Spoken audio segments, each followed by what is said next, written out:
लोग समझते नहीं हैं। मंदिर में जाते हैं, भगवान पे चढ़ा हुआ फूल, भगवान पे चढ़ी हुई बेलपत्री पूरे मंदिर में जहां वहां पड़ी रहती है और लोग उस पे से चलते हुए लांघते हुए निकल जाते हैं। पंच पुष्प शिव महापुराण की 2 बातें अपनी जिंदगी में उतार कर रखना। यदि कोई बड़ा रोग अपने जीवन में नहीं चाहते हो, इस मुख को जिंदगी भर शुद्ध चाहते हो और इस मुख में कभी कोई बड़ी बीमारी नहीं चाहते हो, तो 2 बातें अपनी जिंदगी में उतार कर रखना। एक, भगवान के पड़े हुए निर्माल्य पर कभी लांगा ना जा। दूसरा, अपने मुख में पान खाकर, गुटखा खाकर या कोई वस्तु खाकर जो मंदिर के लिए रास्ता जा रहा हो, भगवान की कथा के लिए रास्ता जा रहा हो, भगवान के द्वार पर रास्ता जा रहा हो, वहां अपने मुख से थूका ना जाए। जितने लोग पार कर कर जाते हैं उतना दोष आपको लग जाता है और आपका जीवन नष्ट हो जाता है।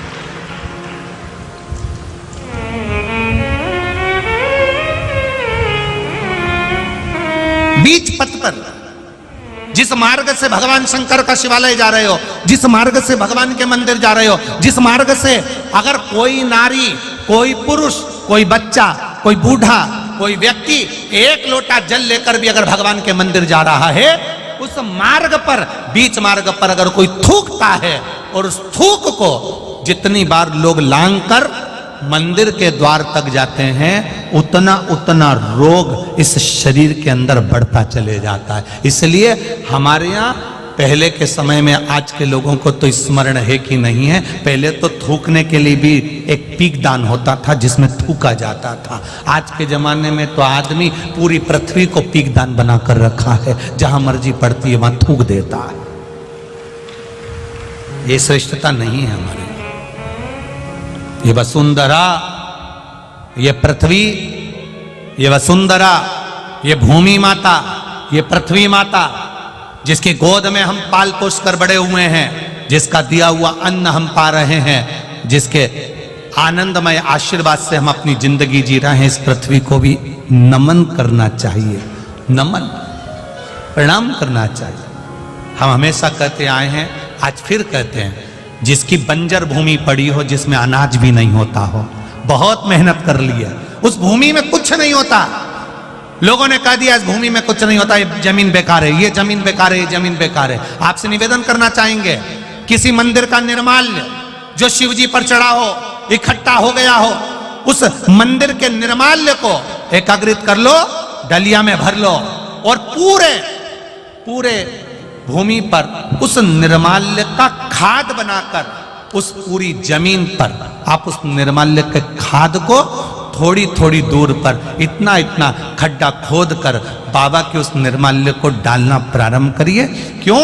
क्योंकि उससे भूमि की उपज देवाधिदेव महादेव की कृपा से अपने आप बढ़ना प्रारंभ हो जाएगी। उसको रखो, डालो,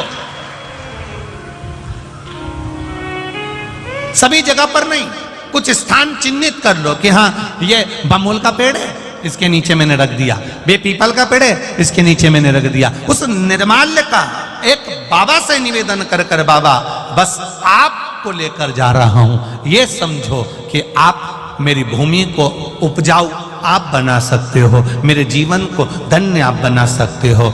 उससे 2 फायदे होंगे। क्या?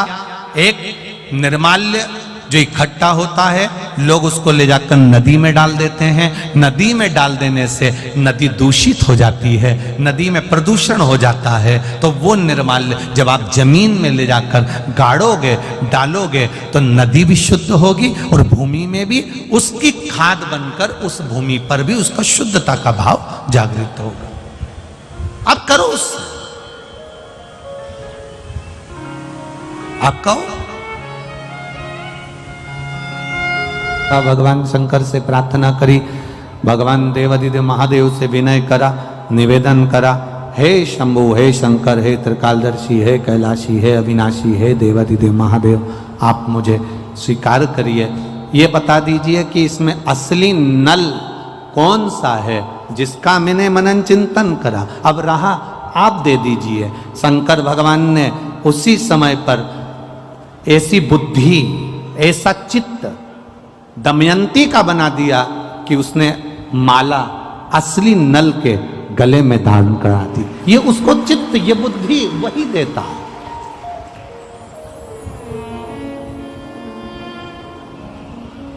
अच्छी बुद्धि दे रहा है तो वही दे रहा है, अच्छा चित्त दे रहा है वही दे रहा है।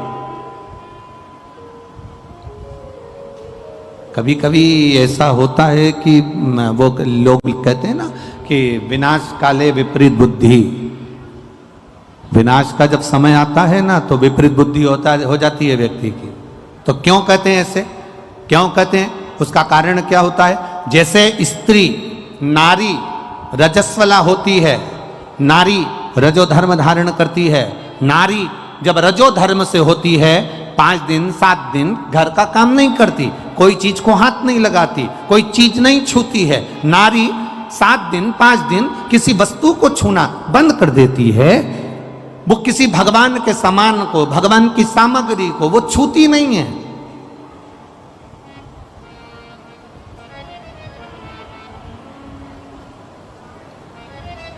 जैसे नारी रजस्वला होती है तो वो भगवान को छूना बंद कर देती है, उसी तरह जब व्यक्ति पाप कर्म में लीन होता चले जाता है, झूठ में, पाप में, कपट में, बेईमानी में, प्रपंच में लीन होता चले जाता है, डूबता चले जाता है, तो जैसे नारी रजस्वला के समय पर भगवान को नहीं छूती है, पाप में जब व्यक्ति डूबने लगता है, गलत काम करने लगता है, झूठ प्रपंच की जिंदगी जीने लगता है, तो मेरा परमात्मा भी उसको छूना बंद कर देता है और उसके कार्य करना बंद कर देता। फिर क्या करता है परमात्मा? परमात्मा करता क्या है? कई लोग कहते हैं हम भगवान को 2 अगरबत्ती लगाते हैं, भगवान हमारी नहीं सुनता। हम भगवान को दिया लगाते हैं, भगवान हमारी नहीं सुनता। मैं रोज मंदिर जाके जल चढ़ाती हूँ, भगवान मेरी नहीं सुनता। मेरी पड़ोसन कभी मंदिर नहीं जाती तो उसकी 4 मंजिला बिल्डिंग बनती जा रही है। मेरे रिश्तेदार एक ऐसा है जो कभी भगवान को नहीं मानता, उसके यहाँ भगवान खूब दे रहा है, खूब दुकान चल रही, खूब व्यापार चल रहा, खूब कमा रहा, 4 हाथ से कमा रहा। आखिर कारण क्या है? उसका केवल एक कारण है, उसका कारण केवल एक है, जो कपट, झूठ, प्रपंच की जिंदगी जीता है, परमात्मा भी उसको खूब देता चले जाता है।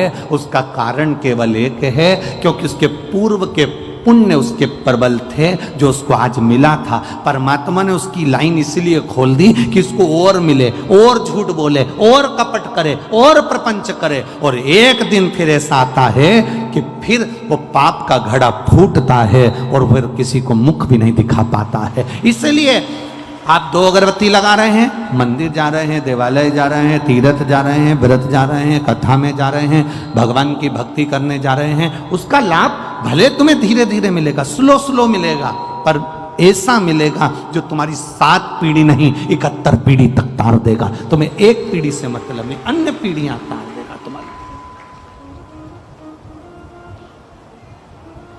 तुम्हारे जीवन का वो सुख प्रदान कर देगा, तुम्हारे जीवन का वो आनंद प्रदान कर देगा, तुम्हारे जीवन का वो रस तत्व प्रदान कर देगा।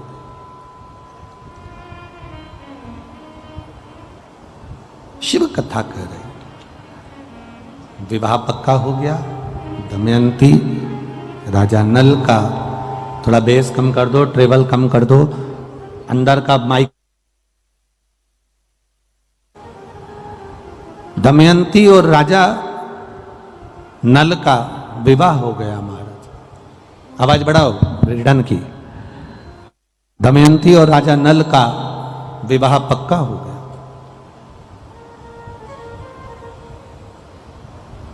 अब जब विवाह पक्का हो गया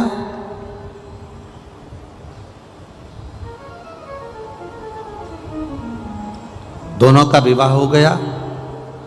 दमयंती विवाह कर कर आ भी गई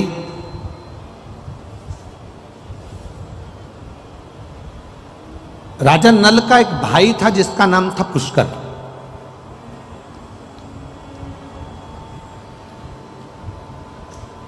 इसको इतनी सुंदर स्त्री मिल गई, इतनी विद्वान नारी मिल गई, इतनी ज्ञानवान स्त्री मिल गई, तो पुष्कर के मन में थोड़ा सा कपट आ गया।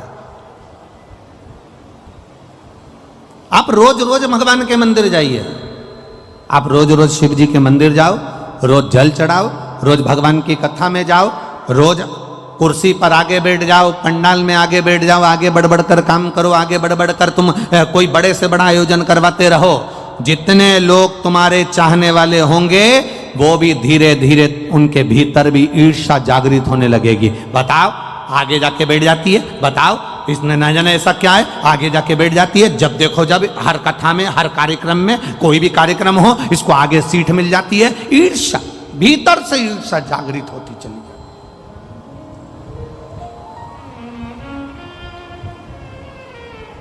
अब वो ईर्ष्या जग रही है। हमारा सनातन धर्म, हमारा सनातन धर्म कहता है, हमारा सनातन भाव कहता है, हमारा सनातन धर्म वर्णन करता है, जिंदगी में एक बात अपने अंदर उतार कर रखना। सनातन धर्म कहता है कि कभी अपनों से अपनों की ईर्ष्या नहीं होना चाहिए, उनके लिए तत्परता होना चाहिए।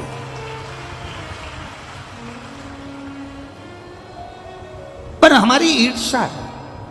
एक एक घर में विवाह कर कर छोटे भाई, छोटे देवर की पत्नी आ गई। छोटे देवर की पत्नी को क्या कहते हो?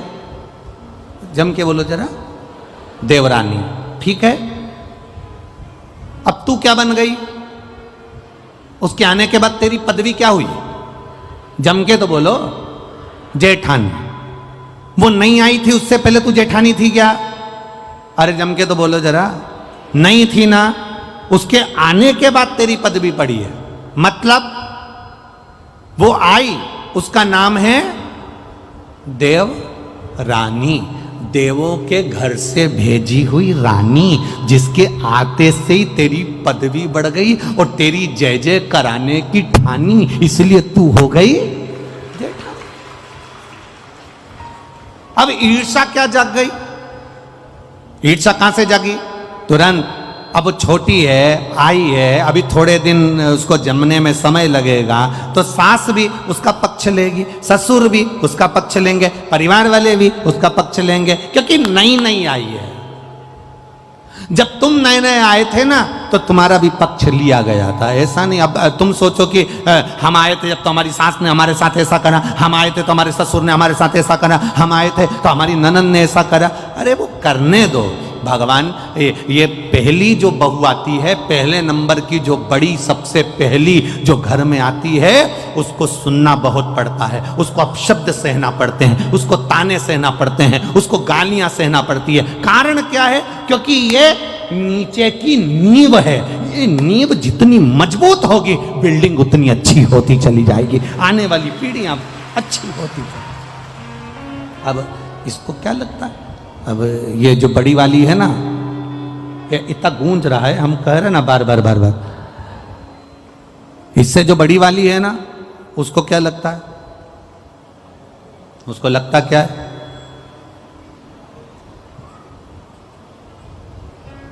बड़ी को क्या महसूस होता है?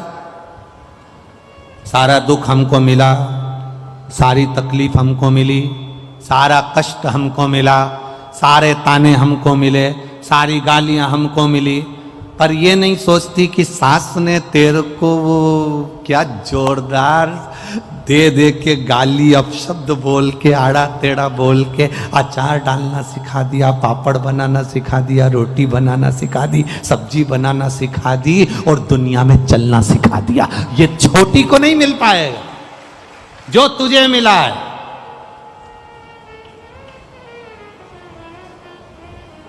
जो ज्यादा लाड़ में होता है ना, वो ही बिगड़ता है। सासुओं से निवेदन, इस अंदाजे में मत रहना कि जिससे तुम ज्यादा लाड़ लड़ाओगी तो रोटी यही देगी।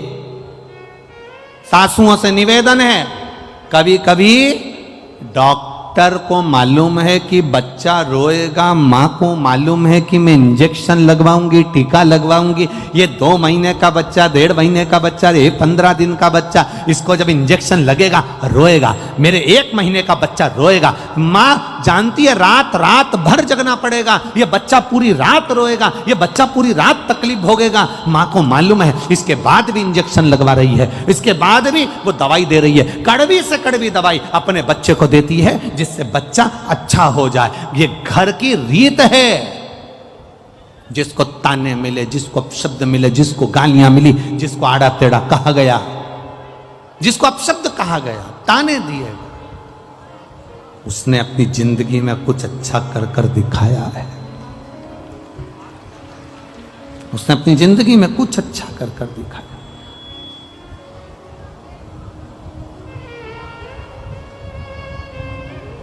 कुछ श्रेष्ठ कर्म कर कर दिखाया। हरे मत बुरे कर्म कर बंदे, वरना पछताएगा। भगवान की आंखों से तू बच नहीं पाएगा, तू बच नहीं पाएगा। अरे ओ अज्ञानी मत कर नादानी, अरे ओ अज्ञानी मत कर नादानी। तेरे कर्म का फल भी तू ही पाएगा, जैसा किया तूने तेरे आगे आएगा। मत बुरे कर्म कर बंदे, वरना पछताएगा। भगवान की आंखों से तू बच नहीं पाएगा, तू बच नहीं पाएगा। अरे ओ अज्ञानी मत कर नादानी, अरे ओ अज्ञानी मत कर नादानी। पुष्कर ने आज नल से कहा, पुष्कर ने राजा नल से कहा, ए भैया आज मेरा मन करता है कि आपके साथ में बैठकर चौसर खेलूं, जुआ खेलूं।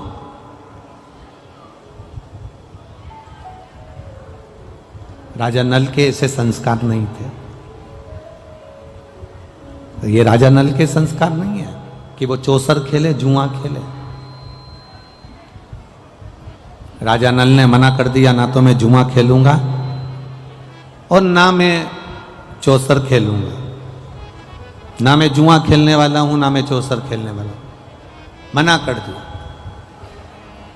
जबरन हाथ पकड़कर पुष्कर ने, भाई ने राजा नल को जुआ खेलने के लिए, चौसर खेलने के लिए बिठा लिया। बहुत ध्यान दीजिएगा जरा, बहुत सारे आपके जिंदगी में ऐसे लोग मिलेंगे जो आपको पकड़कर मदिरा की दुकान पर ले जाएंगे और तुम कहे हुए मैं पीता नहीं हूं, मैं नहीं पीता, मैंने सौगंध खा रखी है, मैं नहीं पीता। पर जो पीने वाला है वो जबरदस्ती पकड़कर आपको जान कर कर मदिरा की दुकान तक लेकर जाएंगे, मदिरा की दुकान तक लेकर जाएंगे जान कर कर, बार बार पकड़कर।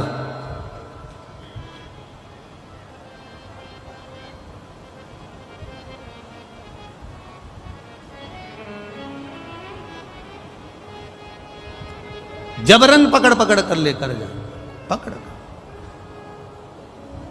अब ये आपके भीतर का एक भाव, ये आपके भीतर का एक क्रम हो। एक बात आपसे पूछें, किसी ने गाली दी आपको, आपको गुस्सा आया कि नहीं आया? अरे जम के तो बोलो। उसका नज़ारा अगर आपको देखना हो तो आप दरवाजे के पास में भी देख सकते हो। अंदर आ रहा है और उसने रोक दिया, हट चल बाहर निकल, फिर उसको गुस्सा आएगा कि नहीं आएगा? मैं तो जाऊंगी, यहीं से जाऊंगी, जा क्या कर लोगे? मैं तो यहीं से जाऊंगा, जा क्या कर लेगा? बुला ले जिसको बुलाना है, कर ले जो करना है। क्रोध आ गया, अपशब्द कहे।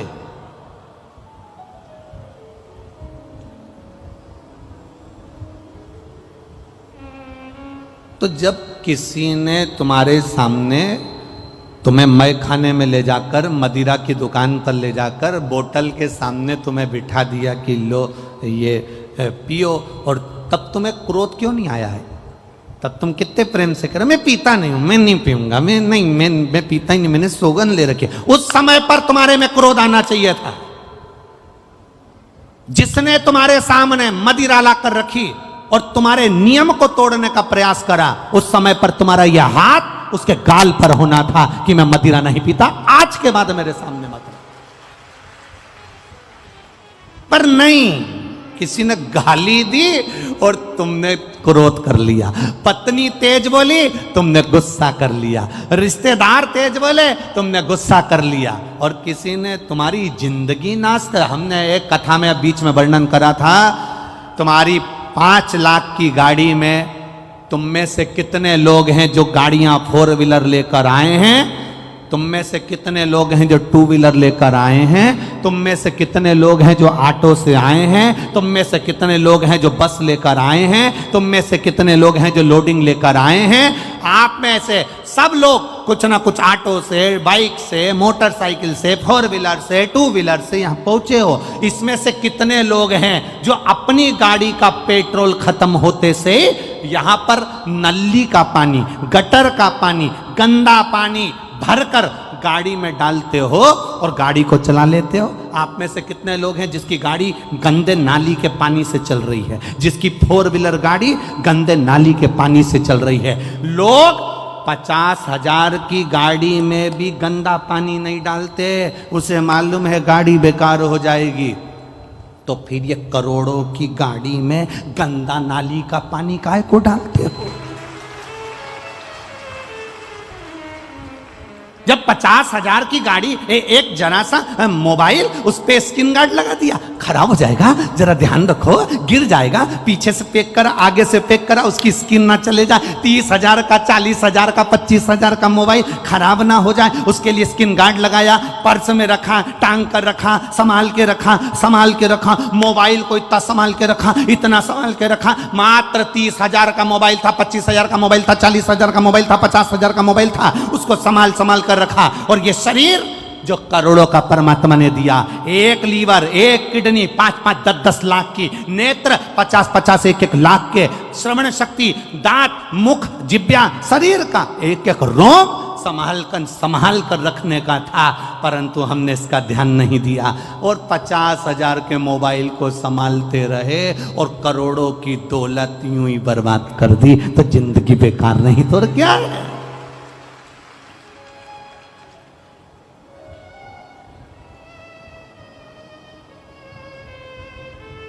ये फायदा है क्या इनका पुलिस वालों का? कोई ये जितने पुलिस वाले खड़े हैं इनसे पूछना कि तुम चौराहे पर खड़े होके हेलमेट वालों को पकड़ते हो, इनका कोई फायदा है क्या? उसमें कोई फायदा नहीं, फायदा तुम्हारा है।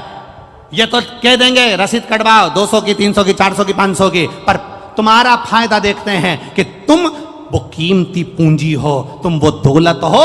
अगर एक्सीडेंट हुआ और तेरे सिर में चोट आ गई, तेरी पत्नी, तेरे परिवार के लोग रो रो के मर जाएंगे रे।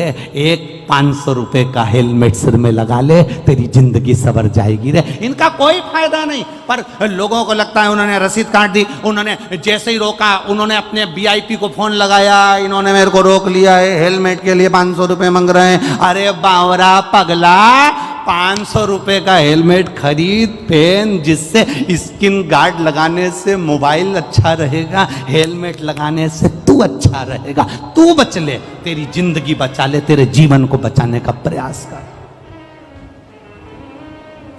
गंदा नाली का पानी पी पी के सोच रहे हैं कि हमारे बराबर सूरमा कोई नहीं है, कोई नहीं।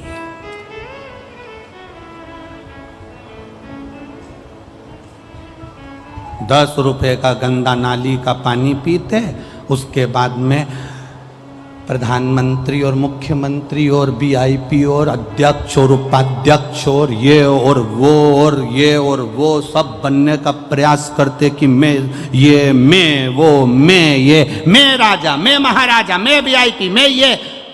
एक विचार करो जरा, कहां कहां क्या गंदा पी रहे हो तुम, क्या गंदा विचार कर रहे हो।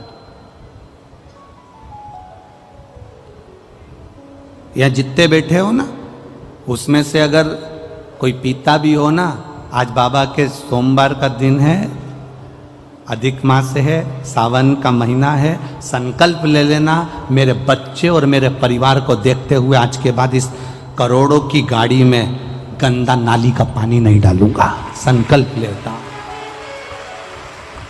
और अगर कहीं का दोस्त के भी देनी तुमको कि पी, बस उस समय तैयारी रखना, फिर उस समय तैयार। जैसे ही बोले कि ले ले, कोई भाभी देखे, कहीं परिवार वाला देखे, कहीं रिश्तेदार देखे ना, उस समय पे फिर ये ना मुंडा में नहीं चमकी टक पाले। तेरी हिम्मत कैसे हुई मुझे गलत नाली का पानी पिलाने की? तुझे हिम्मत कैसे हुई मुझे गलत जगह ले जाने की? तुझे हिम्मत कैसे हुई? मैं तुझे गलत जगह लेकर गया, मैं जब भी लेकर गया शंकर के दरवाजे लेकर गया, मैं जब भी लेकर गया शिव के द्वार लेकर गया, मैं जब भी लेकर गया सत्संग में लेकर गया, और तू मुझे गंदा नाली का पानी पिला रहा है? गंदा नाली का पानी। और गंदा नाली का पानी पीकर लोग गंदा नाली में ही जाके गिरते हैं।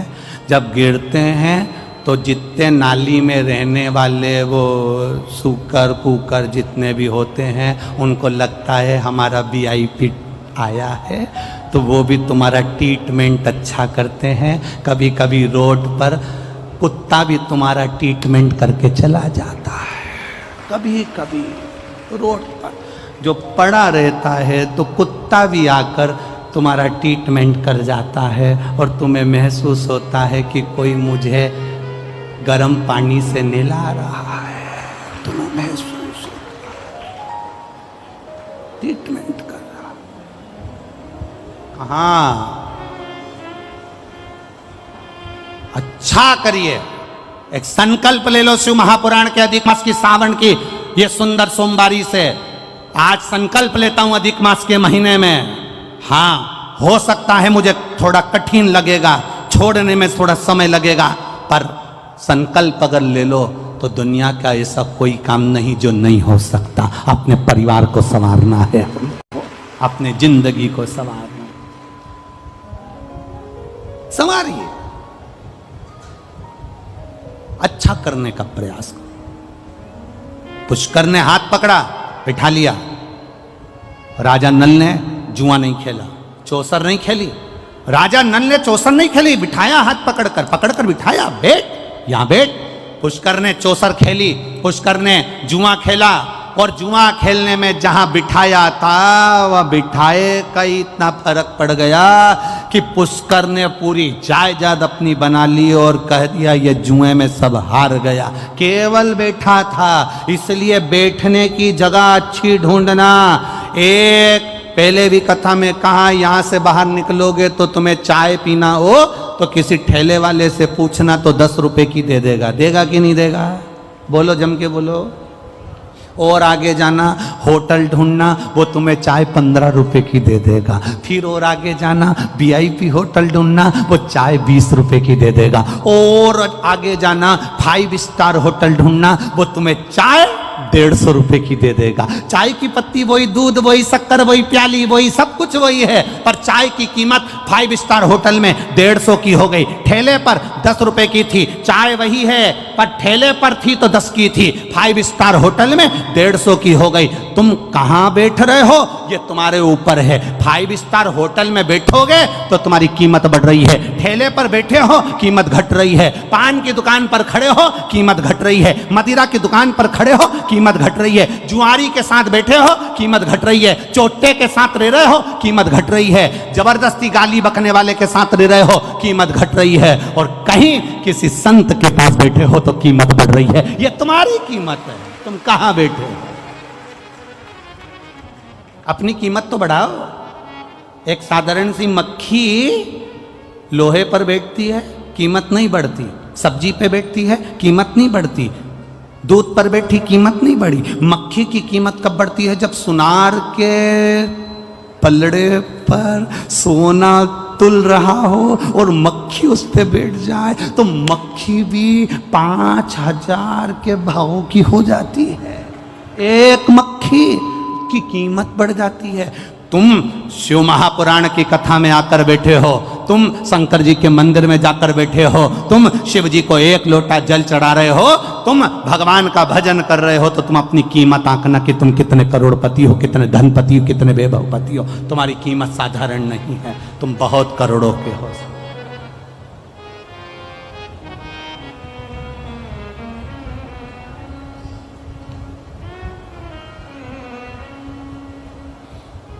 अपनी कीमत को पहचाने, और जिस दिन अपनी कीमत को पहचानेगा उस दिन अपने जीवन की सार्थकता प्रकट हो गई, उस दिन अपने जीवन का एक आनंद प्रकट हो गया, उस दिन अपने जीवन की एक रसतत्वता प्रकट हो गई। अब नल को बिठाया, उसने ना जुआ खेला ना चौसर खेली, फिर भी पूरी प्रॉपर्टी भाई पुष्कर ने अपनी बना ली, इनको धक्का देकर निकाल दिया। रोते रोते दोनों निकल गए। पत्नी दमयंती से कहा तो किसी राजा के यहाँ, किसी सेठ के यहाँ नौकरी कर ले। उसने जाकर झाड़ू पोछे के लिए वापिस स्वयंवर रखा। उस स्वयंवर में नल को सांप ने डस लिया था। कारकोट सांप ने जो डसा था तो राजा नल का शरीर काला पड़ गया था। जब सभा में जाकर राजा नल भी बैठा, लोग उसे पहचाने नहीं, क्योंकि वो सुंदर बहू था, उसमें एक आनंद था, बड़ी सुंदरता थी उसमें। अब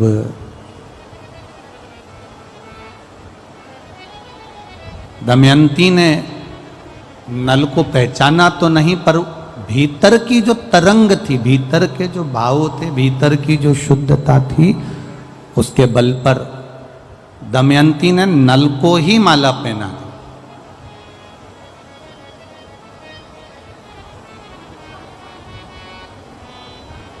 कोई कहे शंकर जी क्या देते हैं, शिव जी क्या कृपा करते हैं, भोलेनाथ देवादिदेव महादेव क्या करते हैं, तो उनको कह देना चाहिए कि शंकर जी एक कृपा सबसे बड़ी ये करते हैं कि आपकी बुद्धि को, आपकी सोच को, आपकी दृढ़ता को परमात्मा के प्रति दृढ़ी कर देते हैं।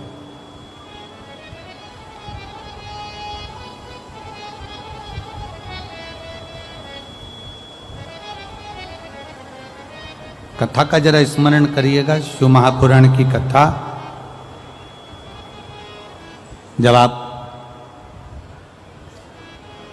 आज अधिक मास की सोमवार की इस पावन कथा को जब आप आरती के बाद उठकर जब जाओ, तब एक बार इस भूमि को प्रणाम कर कर उसका चंदन अपने मस्तक पर लगाकर उससे विनय कर कर जरूर जाना, निवेदन कर कर जरूर जाना।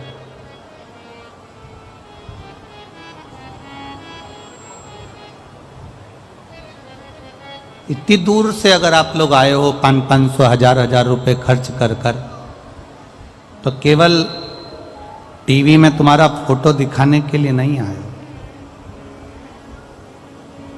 1,500 रुपए खर्च कर कर आए हो तो उस बाबा से दिल से उससे कह कर जाना कि तू ऐसी झोली भरना कि एक बार मैं भी जिंदगी में शिव महापुराण की कथा करवा सकूं। ऐसी कृपा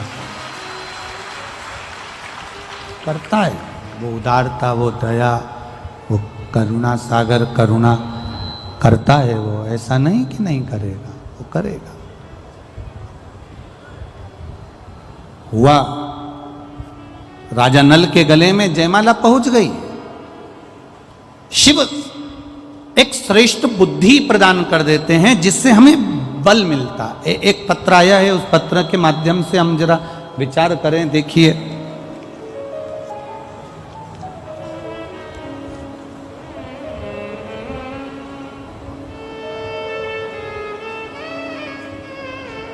मेरा नाम सुहाना दुबे है।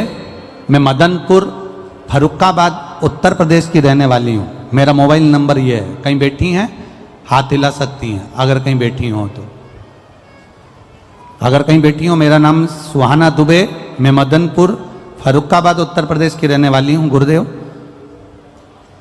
मेरी माता प्रीति दुबे 15 साल से उनको दौरा आता था, 15 साल से फिट आते थे और वो फिट आने पर बेहोश हो जाती थी, गिर जाती थी। मेरे पिताश्री विवेक दुबे, जिनको मैंने शिव महापुराण की कथा श्रवण कर कर अपने पिताजी से कहा कि एक बार मौका लगे तो शिव के मंदिर जाना चालू करो, सीहोर जाओ, वहां का रुद्राक्ष लेकर आओ। सीहोर गए, रुद्राक्ष लाए, शंकर के मंदिर में जल चढ़ाना प्रारंभ करा। एक बेलपत्र, एक लोटा जल कुंदकेश्वर महादेव के नाम से चढ़ाया। एक बार गुरुजी आपने कहा था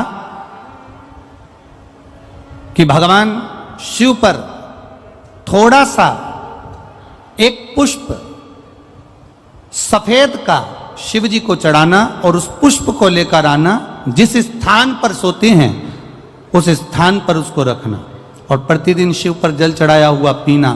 वो मैंने अपनी माता को कराया और बाबा की कृपा से 15 साल से उनको मिर्गी का दौरा आता था। जब से वो पुष्प वाला प्रयोग करा, मेरी माता को दौरा आना बंद हो गए। आज लगभग 1 वर्ष होने वाला